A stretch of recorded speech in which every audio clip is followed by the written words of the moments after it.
Bonjour les parents qui cheminent. Je suppose que ça vous est déjà arrivé de faire face à ces situations où on se retrouve avec des enfants qui en excluent un autre. En tout cas, moi, je sais que ça m'arrive régulièrement. Enfin, en tout cas, ça m'est arrivé par le passé de partir en vacances, par exemple, avec des amis qui ont un fils qui est proche de l'âge de mes plus jeunes enfants, et je me retrouve avec un de mes enfants qui joue avec ce garçon-là et qui exclut un petit peu son frère. Situation toujours délicate. Comment on fait? Est-ce qu'on les oblige, pardon, à jouer ensemble? Comment on peut intervenir pour aider les choses? Quelle est la meilleure posture? Et alors, justement, je voulais vous faire un retour d'expérience concret là-dessus, puisque j'ai eu une demande à ce sujet avant les vacances de Noël de la part d'une de mes lectrices, Sophie. Bonjour Sophie. Bonjour Coralie et bonjour à toutes et à tous. Oui, Merci beaucoup, effectivement, Sophie, de répondre à cette demande que je t'ai faite, du coup, d'échanger là-dessus par rapport à l'échange qu'on avait eu. Est-ce que déjà tu peux nous dire, Sophie, ça fait longtemps que tu suis les six doigts de la main? oui, ça fait déjà plus d'un an, même voire deux. Je t'avais connue en fait lors de sommets organisés par Fabienne Clavier. Hmm. Donc, voilà, j'ai trouvé très intéressant toute cette approche au niveau des enfants. Moi, je suis grand-mère en fait, donc c'est pour mes petits-enfants. Tout ce que je n'ai pas pu faire à l'époque avec les miens, j'aimerais bien pouvoir le faire avec mes petits-enfants. Donc j'en ai trois. Donc j'ai deux jumeaux filles et garçons de 7 ans et une autre petite fille de 6 ans. Mhm. Et quand je t'ai interpellée, effectivement, c'était juste avant les fêtes de Noël, parce qu'il se trouve que quand bah, la famille est réunie, souvent la petite fille de 7 ans aimerait bien jouer avec sa cousine de façon un petit peu exclusive et peut avoir tendance à exclure son frère. Donc au départ, ça part bien, ils sont tous les trois très heureux de se retrouver, ça joue, ça rigole, etc. Puis à un moment donné, paf, c'est «Ah, va-t'en, tu nous embêtes. Bon. Donc, je t'avais interpellé parce que, bah, après, forcément, les adultes s'en mêlent et là, ça commence à créer des tensions dans la famille. Donc, j'ai dit Noël, on va essayer quand même d'apaiser tout ça. Et moi, ce que je t'avais posé comme question, c'est est-ce que si donne un peu comme consigne aux enfants, chez papy, mamie, disons qu'on essaie de ne pas faire à l'autre ce qu'on n'aimerait pas qu'on fasse à soi-même, est-ce que c'est une fausse bonne idée ou est-ce que du coup, ça peut le faire? Est-ce que c'est suffisant ou pas? Et c'est vrai que très gentiment, tu m'as répondu et je t'en remercie encore. Et ta réponse m'a semblé évidente, mais bon, hein, j'y avais pas pensé. Pourtant, bah, Et c'est c'était pour de ça qu'on fait dire ce podcast, pour dire, pour pouvoir aider d'autres qui pourraient être dans la même situation. Hmm. exactement. Parce que comme tu me l'as dit, effectivement, on peut toujours obliger. Mais en fait, si on force, on va créer encore plus de distance, hein, parce qu'on crée en fait du ressentiment chez les enfants. Donc, les forcer à jouer ensemble, c'était en fait une fausse bonne idée. Donc, ce que tu m'as dit, bah, c'est d'essayer au moins de voir avec eux ensemble s'ils ont bah, eux-mêmes une solution pour arriver à jouer ensemble. L'idéal aurait été que je puisse même le faire avant même qu'il y ait une situation un peu conflictuelle. J'ai pas eu le cas et il se trouve qu'à Noël, bah voilà, ils sont partis dans une des chambres, ils voulaient faire une cabane tous les trois et j'ai commencé à entendre ouais, non, ça va pas, les cris arrivaient. Donc, je me suis dit, alors rappelle-toi, la solution vient d'eux, pas de toi. Donc, ce que j'ai fait, je suis montée les voir et puis j'ai dit, bon, je vois bien qu'il y a un problème. Là, vous n'avez pas l'air d'être d'accord sur la construction de la cabane. Donc, c'était parti avec les toi, tu peux pas, lui, il veut. Bon. Et en fait, j'ai dit, mais comment est-ce que vous pourriez faire pour arriver à trouver quand même une solution ensemble? Et bien, c'est la plus petite qui, alors, une a dit, bah, lui, il a qu'à pas venir avec nous. Ah, bah non, moi, je veux venir avec vous. Bah, c'est toi à la limite, hein, tu n'as qu'à partir, toi. Et puis la petite qui disait rien, à un moment donné, a réfléchi, puis a dit, eh ben, ce qu'on pourrait faire, nous les filles, on fait la cabane de notre côté, toi tu fais de ton côté, et on rassemble les deux cabanes ensemble après.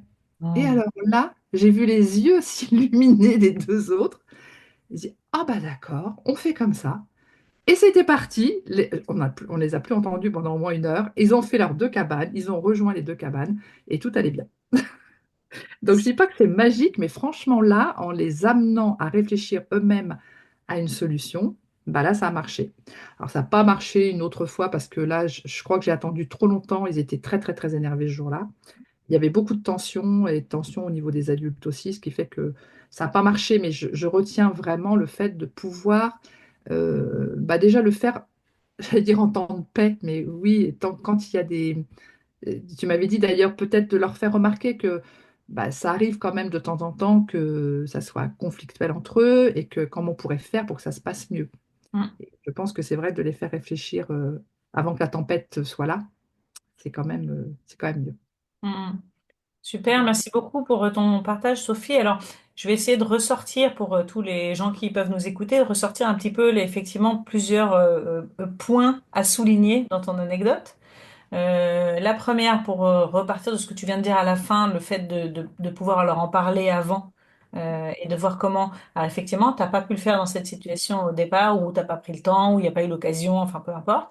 Mais ça, c'est quelque chose, quand une situation se reproduit, c'est pas toujours le cas. Il peut y avoir des disputes entre enfants qu'on n'a pas du tout prévues, et voilà. Là, tu es dans une situation qui se reproduit, dont tu connais la dynamique en fait de ce trio qui fait souvent Oui, comme ça. oui, Et comme je le disais en introduction, c'est une situation que nous, on a connue en particulier, enfin, avec toujours la même famille d'amis et avec qui on part régulièrement en vacances. Et il y a cette dynamique-là qui se crée. Et donc, quand on le sait, on peut l'anticiper, c'est-à-dire on peut dire avant, voilà, écoutez les garçons, on va se retrouver, comment on va faire pour que ça se fasse bien pour les trois, etc. Et c'est intéressant d'anticiper parce que ça peut permettre aussi que chacun redéfinisse son rôle, parce que parfois il y a des rôles qui sont définis en réaction, en fait. Typiquement, nous, dans notre cas, le plus jeune, donc Anatole, était exclu régulièrement de la relation des deux autres, donc que son frère, en fait, l'excluait, hein, pas l'autre petit garçon. L'autre petit garçon, il aurait été d'accord pour jouer avec tout le monde, mais il était très copain avec Léon. Et Léon avait tendance à être sur son petit frère. Et en fait, du coup, en réaction, Anatole voulait absolument s'imposer dans cette relation, tu vois, un peu comme ce que j'ai entendu dans ton histoire du garçon qui disait, si, moi je veux rester avec vous. Alors qu'en fait, quand on en a parlé à froid et en anticipant, il est certain qu'au niveau caractériel, Anatole, il aime aussi avoir des moments pour lui-même. Et donc, on a pu souligner ça, les besoins de chacun, le fait que Léon avait envie aussi de développer sa complicité avec ce copain-là quand il le voyait, et à la fois qu'Anatole, il avait des moments où il aimait être seul, et que donc peut-être qu'il y avait un équilibre à trouver entre les moments où ils se rejoignaient tous les trois et les moments où on pouvait faire coïncider des moments de complicité d'un côté et des moments d'isolement de l'autre, tu vois. oui, tout à fait. Oui, Donc ça, c'est un premier point qui peut vraiment aider. Et ce que tu nous as souligné dans ton anecdote, c'est effectivement, même si ça n'a pas été fait, tu peux venir intervenir et les aider à résoudre les choses. Et alors, il y a deux choses que je vois qui sont précieuses dans la façon dont tu t'es positionné dans cette dispute. La première, c'est que tu as dit, je suis arrivée en disant, je vois qu'il y a un problème, vous n'êtes pas d'accord sur la manière de faire la cabane. Et ça, c'est excellent parce que tu as été dans une posture de description et pas de jugement.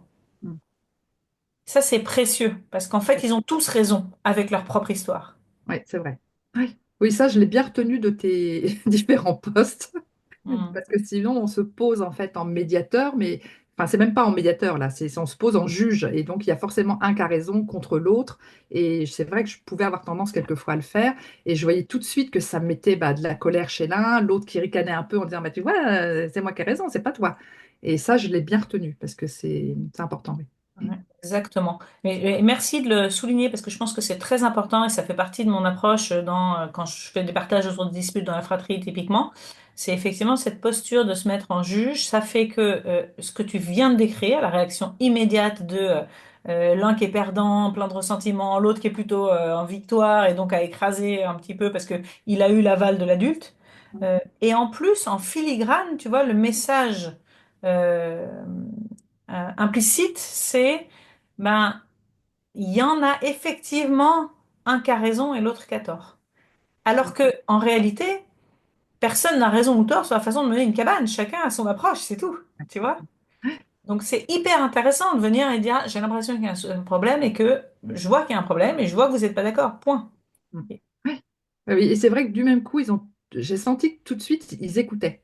Et là, ils n'ont pas eu cette tentation de dire, ah, tu vois, je te l'avais bien dit, ah bah tu vois, mamie, elle est d'accord avec moi. Et tout de suite, ils se sont tus, tous les trois, et ils ont écouté ce que j'avais à leur dire. C'est vrai que ça a apaisé tout de suite la situation. Excellent. Ouais, donc la force de la description, merci pour ça. Et Oui. l'étape d'après, c'est effectivement cette espèce de phrase magique de qu'est-ce qu'on pourrait faire et attendre leur propre solution. Qu'est-ce qu'on pourrait faire pour pouvoir faire ça ensemble? C'est-à-dire que tu as ce mot ensemble qui réunit tout le monde, on tient compte de tout le monde Mm, et, et les impliquer dans cette démarche pour qu'ils trouvent leur propre solution. mm, mm. Alors, ce Solution que tu n'aurais pas inventée toi-même. Non, ah non, pas du tout. Non, d'ailleurs, j'ai dit, ah, mais c'est génial ça, j'aurais pas pensé. Mais c'est vrai. Et alors, par contre, c'est vrai que je voulais dire quelque chose, mais je l'ai loupé. Bon, c'est pas grave, ça va revenir. Donc, non, je ne sais plus ce que je voulais te dire. Bon, On bref, c'est pas était grave. sur le fait de les impliquer. Ouais, de les impliquer. Non, ça m'a échappé. Bon. Ok.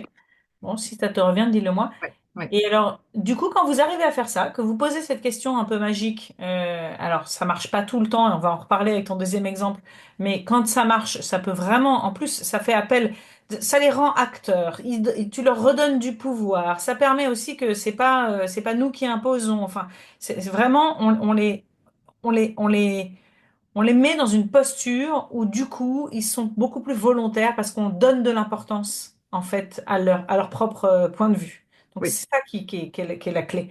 Et du coup, une bonne pratique, c'est quand il y en a un qui suggère une solution, effectivement, ben, c'est de juste vérifier auprès des autres. Est-ce que toi, ça te conviendrait? Voilà, c'est ça que je voulais te dire. C'est que par contre, une fois, il m'était arrivé de dire, justement à la petite fille, on va demander si ça lui convient, mais il a le droit de dire non. Hmm. Parce que ça, en fait, elle ne alors, elle pensait qu'à partir du moment où elle lui demandait s'il était d'accord, il ne pouvait que dire oui. Et c'est vrai que ça avait. Donc cette fois-ci, je ne l'avais pas fait, mais c'était dans un autre cas où ils étaient que tous les deux là. Par contre, j'avais juste les deux frères et sœurs qui étaient ensemble. Et elle était très petite encore, hein, elle voulait attraper donc les jouets de son frère. Et forcément, il s'opposait, le petit. Et à un moment donné, je lui dis, mais déjà, est-ce que tu peux lui demander? Donc elle parlait déjà bien. Je lui dis, est-ce que tu peux demander à ton frère? Je lui dis, mais attention, il peut te dire non. Et en fait, elle a demandé, le petit a répondu, non, je veux pas. Elle m'a regardée, elle m'a dit, bon. Bon, elle a levé les épaules, mais elle a compris qu'en fait, c'était pas la phrase magique non plus. C'est pas parce qu'elle demandait elle obtenait forcément ce qu'elle voulait. Exactement. Ouais, c'est ça. Et c'est important, ça, de vérifier si la solution convient à tout le monde. Parce que de nouveau, on leur donne le modèle de dire, OK, l'idée, c'est vraiment que ça fonctionne pour tous. C'est ça qu'on cherche. C'est Et ça. parfois, ça marchera pas. Parfois, il n'y aura pas de solution conviendront pour tous. Et puis, il va falloir qu'on coupe le jeu à ce moment-là, peut-être. Mais en tout cas, cette démarche de recherche, elle est hyper précieuse parce que elle va leur permettre aussi, non seulement, comme on vient de dire, il y a plus de chances que ça fonctionne parce qu'on leur donne du pouvoir, etc., mais aussi on leur transmet des compétences. C'est-à-dire que peu à peu, l'idée, c'est que quand ils se retrouvent face à ce genre de situation, ils puissent eux-mêmes régler leur conflit sans qu'il Oui, y ait forcément besoin d'un adulte qui vienne leur donner la réponse, entre guillemets, comme mm, quand on fait quand on se place en tant que juge. oui, tout à fait. Excellent, super, super anecdote.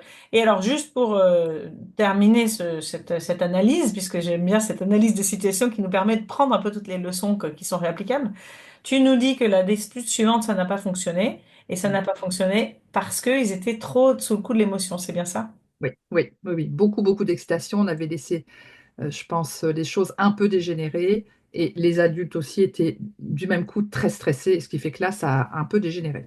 Hmm. Ouais. Et ça, effectivement, c'est vraiment un élément dont il faut tenir compte. Et d'ailleurs, quand dans la formation En finir avec les disputes dans la fratrie, pour ceux d'entre vous qui sont intéressés pour aller voir comment on transmet des compétences de gestion de conflit aux enfants, euh, et- avant de passer aux différentes étapes pour gérer un conflit de façon, enfin sans agressivité, sans tomber dans la dispute, la première étape, c'est de tenir compte des émotions, justement et de se rendre compte que quand il y en a un, ne serait-ce qu'un, même pas forcément tous, mais s'il y en a, ne serait-ce qu'un, qui est complètement débordé par ses émotions, c'est pas le moment d'essayer de chercher des solutions. Cette question magique, elle va pas avoir d'effet du tout parce que physiquement, ils n'ont pas accès à l'espèce de centre de contrôle de leur cerveau qui leur permet justement de réfléchir posément. Donc la première chose à faire dans ces cas-là, c'est attendez les enfants, j'ai l'impression que là ça déborde un peu, on va faire un petit temps de pause et on va en reparler après, quoi. Et c'était d'ailleurs un moment de fin de soirée où les enfants étaient très fatigués. Et la journée n'avait pas permis d'être dehors, d'aller se dépenser, etc. Donc il y avait une excitation, mais plus dans la maison là. Ok. Bon, excellent. Bah, merci beaucoup, Sophie, pour ce partage. Et est-ce que tu as l'impression que du coup, il y a une autre dynamique qui s'est mise en place entre les enfants du fait de sentir qu'ils étaient capables de trouver des solutions ensemble? Alors pour l'instant, c'est encore un peu trop récent parce que depuis Noël, on a fait peu de réunions familiales encore. Mhm. Et justement, la dernière n'a pas été satisfaisante. Mais moi, par contre, ça m'a donné vraiment envie de reproduire et de recommencer avec eux. Mhm. Donc, Excellent. je t'en dirai plus la prochaine fois. Ça marche. Eh ben, on reste en suspens alors, à l'écoute Ok. de la suite de tout ça. Bah, merci beaucoup. Si vous pensez que ce partage peut vous inspirer déjà, laissez-le nous en commentaire. Et si vous pensez qu'il peut aider d'autres personnes, n'hésitez pas à partager ce podcast aux gens que vous connaissez. Eh À bien, très merci vite. Merci Coralie. Sophie. Merci.